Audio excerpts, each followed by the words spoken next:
ভাই I love জোয়ান Garcia more than my wife, এটা আপনি একটা স্টেটমেন্টে রেখে রাখতে পারেন যে আই লাভ জোয়ান Garcia more than my wife. আমি তো বিয়েও করি নাই, তারপরেও I love this man very much. আমরা যারা বার্সেলোনা ফ্যান বা কুলার্স আছি, আমাদের ফিউচারে যারা বউ হবে তারা আমাদের বন্ধু বান্ধবী সহপাঠী কলিগ কাউকে নিয়ে টেনশন করা লাগবে না, কারো প্রতি তারা জেলাস হবেই না, কারণ আমাদের বার্সেলোনা বাদে আর কিচ্ছু নাই। আমরা যেভাবে বার্সেলোনার প্রত্যেকটা প্লেয়ারকে ভালোবাসি এবং তারা যেভাবে আমাদেরকে ভালোবাসে, এই সম্পর্কের মাঝখানে কোনো প্রকার থার্ড পার্সন আসতেই পারবে না। এই কারণে আমাদের ফিউচারে যারা বউ হবে তারা বার্সেলোনা প্লেয়ারদের প্রতি জেলাস হবে। আপনি দেখবেন, আপনি যখন বিয়ে করবেন আপনার বউ আপনার বার্সেলোনার খেলা দেখতে দিবে না, জাস্ট এটার কারণে যে আপনি তার থেকে বার্সেলোনা প্লেয়ারদের বেশি ভালোবাসবেন ভাই। এবং এটা তো ধ্রুব সত্য, এবং তারা তাদের কাজের মাধ্যমে এই ভালোবাসাটা নিয়েছে ভাই। I love this team, I love জোয়ান গার্সিয়া ভাই। এটাই, জাস্ট এটাই।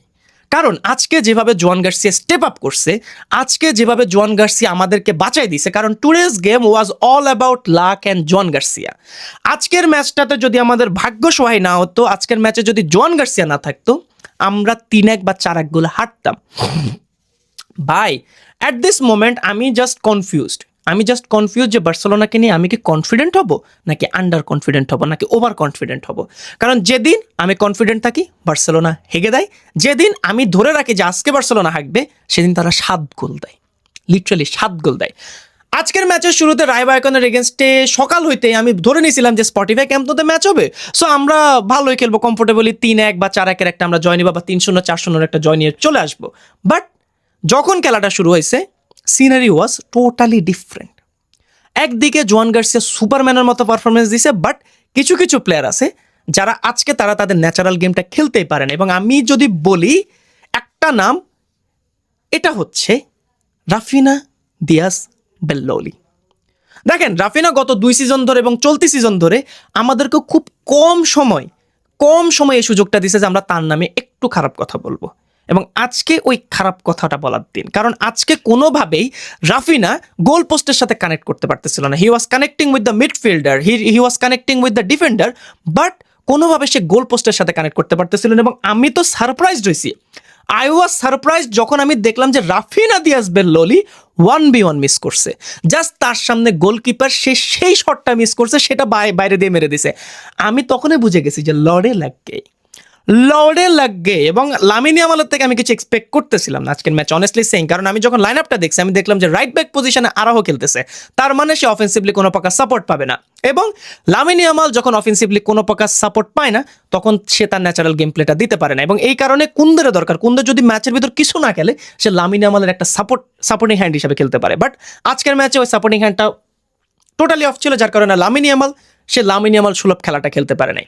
বাট যে প্লেয়ারটার প্রতি কোনো প্রকার এক্সপেকটেশনে রাখি নাই, যার জন্য আমি জাস্ট দোয়া করতেছিলাম যে ভাই আজকে তুমি কোনো মিস্টেক করো না, সেই প্লেয়ারটা আজকে স্টেপ আপ করছে, গোল দিছে, ম্যাচটা আমাদেরকে জিতাই দিছে। I am talking about Ronald আরাহো।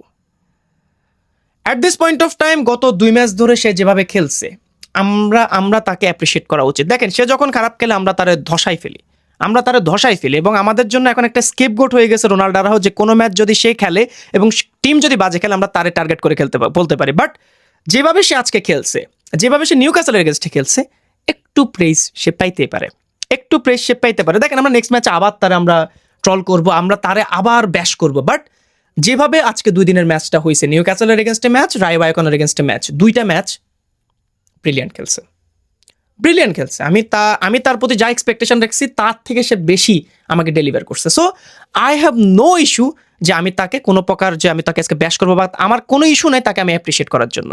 আমি তাকে অ্যাপ্রিসিয়েট করবো কারণ সে আজকে ভালো খেলছে। এবং রোনাল্ড আরাহো পর বলবো না, বাট এই সিজনে 2টা ম্যাচ ছিল, আরেকটা ম্যাচ আমার মনে নেই, বাট 2টা ম্যাচে সে গোল করছে, এবং 2টা ম্যাচ আমাদেরকে 3-3টা পয়েন্ট করে এনে দিছে, যেগুলো লিগ শেষে বোঝা যাবে যে কতটা ক্রুশাল ম্যাচগুলো ছিল। সেই সিজনে 3টা গোল করছে, এবং 2টা গোলই সে উইনিং গোল করছে। আজকের ম্যাচে 24 মিনিটে তার যে গোলটা আসছে, এই জন্যই কিন্তু মেইনলি দরকার আমাদের একটা লম্বা চড়া স্ট্রাইকার। বার্সেলোনা এই সিজন আমি যেটা দেখলাম, যখন থেকে রোনাল্ড আরাহো বারবার বলতেছি, রবার্ট লেভানডস্কির ফর্মটা একটু ড্রপ করছে, তখন থেকে আমরা ক্রসিং খেলতে পারতেছি না, যার কারণে আমাদের ক্রস থেকে গোল আসতে পারতেছে না, এবং সেট পিস থেকে তো ভুলেই গেছিলাম। বাট রোনাল্ড আরাহো আমাদেরকে আবার সেট পিস থেকে একটা গোল দেওয়া হয়েছে, কর্নার কিক থেকে একটা গোল আসছে, এবং সুন্দর গোল আসছে।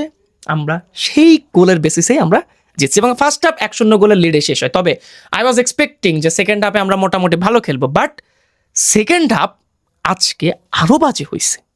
ফার্স্ট হাফে তো মোটামুটি আমরা অ্যাটাক ফ্যাটাক করতেছিলাম, সেকেন্ড হাফে শুরুর দিকেও মোটামুটি অ্যাটাক করতেছিলাম, বাট রাফিনার গেমটা টোটালি অফ ছিল। রাইট সাইড আমাদের এমনি অফ, লেফট সাইড যখন অফ দেখলাম, কারণ জ ক্যান্সেলও যথেষ্ট ট্রাই করতেছিল, বাট রাফিনা কোনোভাবে গোল পোস্টটা সে ক্যাচ করতে পারতেছিল না, যার কারণে দুই সাইড থেকে আমাদের অফ ছিল এবং রাইট সাইড থেকে কম্পারেটিভলি বেশি আমাদের অ্যাটাক হয়েছে, যেটা আমি এক্সপেক্টই করতেছিলাম না। সো তারপরে যা হওয়ার তাই হয়েছে।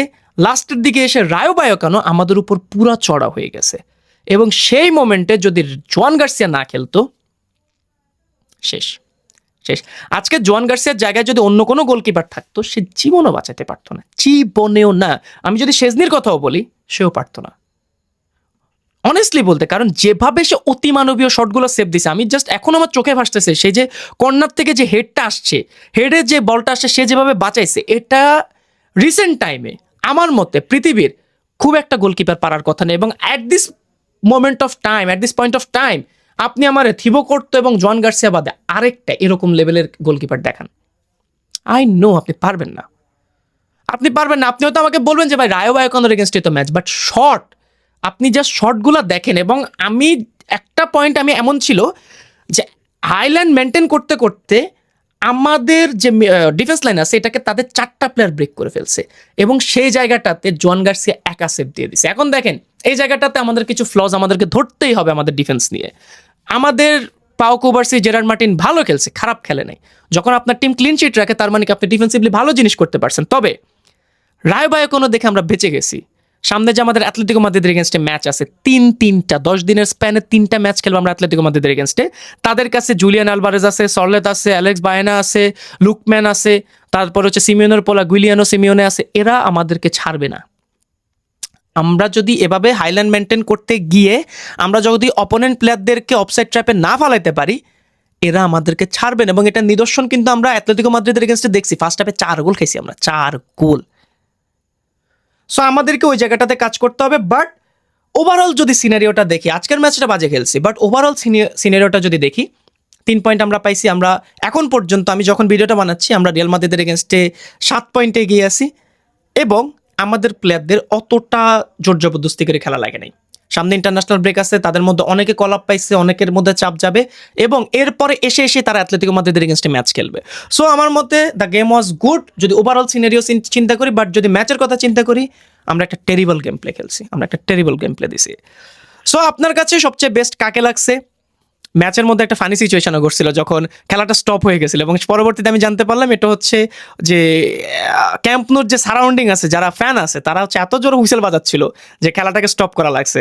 সো এটা একটা ফানি মোমেন্ট ছিল। এবং একটা জিনিস ছিল যে কন্ট্রোভার্সিয়াল পেনাল্টি একটা আমাদেরকে দেওয়া হয় না লামিন ইয়ামাল, যেটা আমার কাছে টোটালি ভ্যালিড একটা পেনাল্টি মনে হয়েছে, বাট দেয় নাই। শেষ লালিগার রেফারিং নিয়ে আমি খুব একটা কমপ্লেন করতে চাই না, বা এরা শিট কিপিং করে, এরা রেফারিং ভুলও করেন, এটা শিট কিপিং করে, এটা চলবেই, এটা আপনি কখন আটকাতে পারবেন না। সো ওভারঅল আপনার কাছে বেস্ট প্লেয়ার কাকে লাগছে? অবশ্যই আমি এটা জানি, এটার আনসার হচ্ছে জোয়ান গার্সিয়া। এটাই তো। পরবর্তী ভিডিও পর্যন্ত সবাই ভালো থাকবেন, সুস্থ থাকবেন। সবাইকে আসসালামু আলাইকুম। রাতে দেখবো আমরা হচ্ছে অ্যাথলেটিকো মাদ্রিদ ভার্সেস রিয়াল মাদ্রিদের ম্যাচ। আশা করি কালকে এটার ম্যাচ রিভিউ চলে আসবে। তো থ্যাংক ইউ সো মাচ, ভালো থাকবেন।